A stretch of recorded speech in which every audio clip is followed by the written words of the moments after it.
What's the most disturbing piece of audio there is? Jim Jones talking into a microphone while his followers poison their children. The 911 call of the woman whose chimp was eating her friend's face. Travis the monkey. My GF is obsessed with this story and it's actually nuts. He was often given Xanax in his morning tea to help calm him as he was naturally very agitated towards anyone who wasn't his owner, and on the day of the incident he saw his owner's friend remove her glasses and put her hair up, and that triggered him to go into a drug-fused rage where he didn't register pain or respond to his owner for a pretty big chunk of time due to the Xanax. He degloved the victim, as well as tore off her nose and ears and parts of her cheeks. Ducking terrible, all while his owner stabbed and beat him repeatedly. On top of being stabbed multiple times, he was also shot up to 15 times during the actual incident by cops and did not die till hours after the drugs from his tea wore off. Initially, officers thought that the 911 call was a prank call too, so they hesitated on dispatching officers until other neighbors called as well. Hearing her say "it don't matter, hell rip the door off" as a kid gave me a lifelong fear of chimps.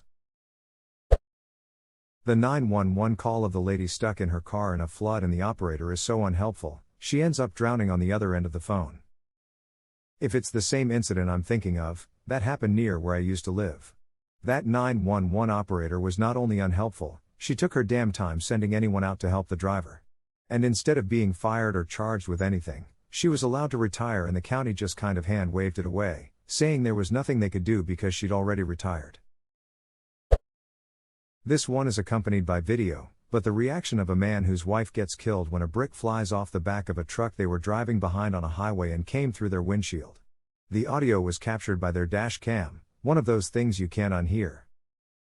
Yeah, this one is just straight depressing, extreme raw emotion of a sudden and violent loss of life. I can't even begin to imagine how traumatizing that is. I used to work at a hospital and I can never get the sounds of unbridled animalistic wailing out of my head. There's no sound like the sound of somebody's heart and soul shredded to pieces when they've lost their center. I still haven't heard this video and I don't want to because I still can't get the sounds of mothers screaming for their child or a husband for his dead wife out of my head. Yep. When I was about 18 I worked at a coffee stand in a hospital, just around the corner from the ICU. In addition to being on the path for bodies going between the ICU and the morgue, I once, just the one time, heard a woman screaming, "Bring me back my mother." Again and again. I cannot describe and do not like recalling how that voice sounded.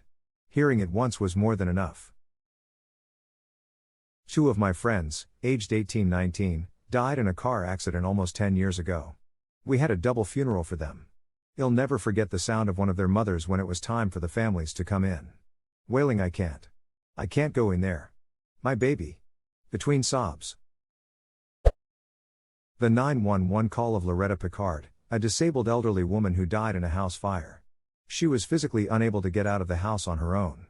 There were firefighters outside her house, but due to a miscommunication, they thought the house was empty. On the call, you hear the woman talking as the fire gets worse and she gets closer to death. That 911 call from the guy trapped in one of the Twin Towers. Any of the Twin Towers recordings. The 911 Museum does such a good job with them. The ducking voicemail the guy leaves his wife. Haunts me. My friend's dad called to tell his wife he would be okay. We later figured out he knew he was ducked and didn't want to worry her. I'd venture that the Toolbox Killer's audio recording of them torturing and raping Shirley Ledford is probably pretty high up on the list. It has never been released to the public, or leaked, but there does exist the full transcript online.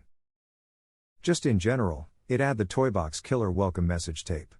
Basically telling the women they kidnapped that they were chosen because they were young and hot, there was no way to escape, and they would be drugged and raped endlessly until David Ray Parker was bored of them. Then their memory would be erased and they would be released. Memory erased? How? He drugged them up with massive amounts of sodium pentothal and phenobarbital. The woman who helped build the case against Jared from Subway by recording him talking about his enjoyment of pedophilia. Listening to a couple minutes of him describing what Hess done made me want to vomit. The process of getting this stuff on tape wrecked the woman's mental health, and it's easy to see why. That documentary was tough to get through. That woman proves how unstoppable a mom protecting children can be. Absolutely disgusting things, and she pushed through to help get the arrest made. True hero. Jared from Subway talking about how he likes kids who come from bad homes because they are easier to manipulate into having sex. Don't listen to it. The weepy voiced killer. He killed women, completely mutilated them, and proceeded to call the police while crying about what happened and how he can't stop himself. Then he'd hang up and do it again. Did they catch him? The 911 call from one of the teachers present at the Columbine school shooting. You can hear the gunshots and the gunmen cheering and whooping. You also hear when they enter the library, which is where they killed the most students. It's chilling. My high school girlfriend's sister was a student at Columbine at the time. She survived simply because another person died very close to her and the gunman thought he got them both. Her stories were beyond description of sadness and agony. She is mostly okay today, from what I understand, but it took a long time to get there. I'm related by marriage to a survivor. She knew the shooters very well. She was in the library that day. She survived only because she had been nice to them. They told her so as they killed the girl next to her. Survivor's guilt is real, and can be devastating. The 911 call from the attack of Travis the chimpanzee.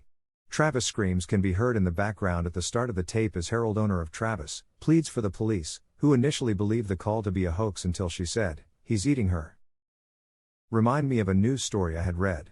A teen went camping with her father, or stepfather, and they were attacked by a bear and her cubs. The bear left and came back while the teen was on the phone with her mom.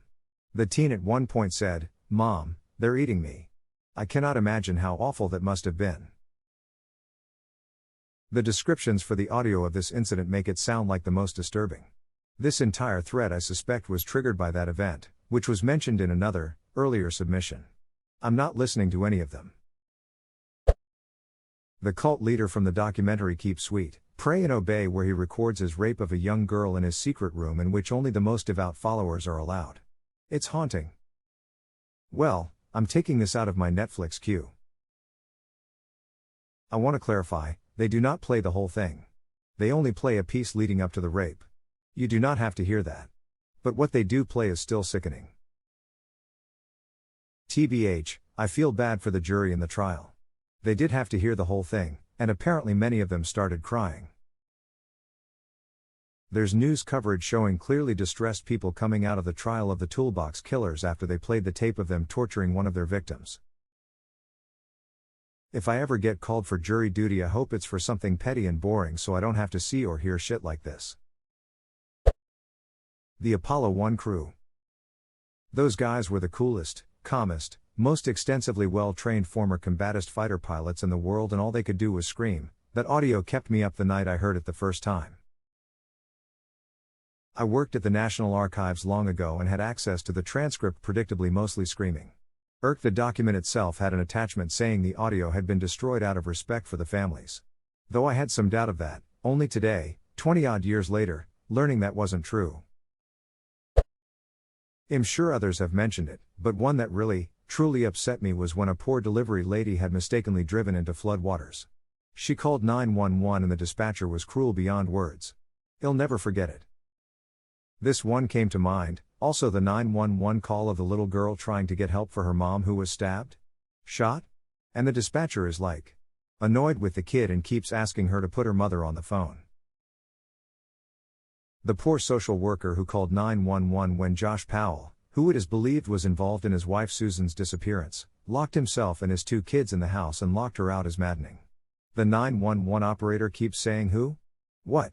While the social worker is pleading for police, trying to explain that this madman has the 2 kids. Josh Powell then blew the house up with him and the 2 kids inside. A 911 call of a little girl who had just found her brother in his room after he committed suicide. The most heartbreaking part is when she screams, "Why did you do it?" Honestly, stuff like that is what kept me from going through with anything when I had those thoughts. I didn't want my family to go through that.